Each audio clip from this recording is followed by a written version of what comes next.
மனிதர்களை உங்களை புறக்கணித்தால், நீங்க நெருங்கி பழகுறீங்க அல்லது நண்பர்களோட பழகுறீங்க, ஃபேமிலியில நீங்க நல்ல எல்லாமே செய்றீங்க, ஆனா உங்களை வேணுமென்றே புறக்கணிப்பாங்க.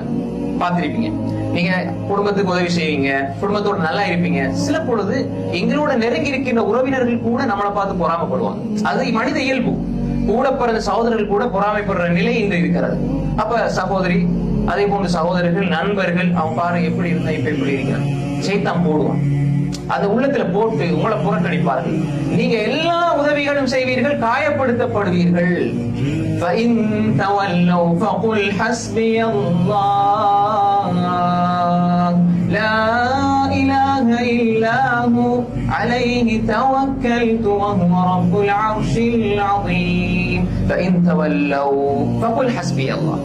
அவங்க உங்களை புறக்கணிச்சால், அவர்கள் உங்களை புறக்கணிச்சால் நீங்க சொல்லுங்க ஹஸ்பி அல்லாஹ், அல்லாஹ் எனக்கு போதுமான. அப்ப நீங்க அல்லாஹ்வுக்காக வேண்டி அல்லாஹ்வோடு வாழ்ந்து அல்லாஹ் எனக்கு போதுமானவன் என்று நீங்கள் நினைத்தால் ஃபகுல் ஹஸ்பி அல்லாஹ் என்று சொல்வீர்கள். அலைஹி தவக்கல்து, நான் அல்லாஹ் மீதான் தவக்குல் வைப்பேன். வஹுவ ரப்புல் அர்ஷில் அஸீம்.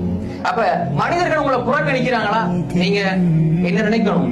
அல்லாஹ் எனக்கு போதுமானவன், அல்லாஹ் எனக்கு போதுமானவன்.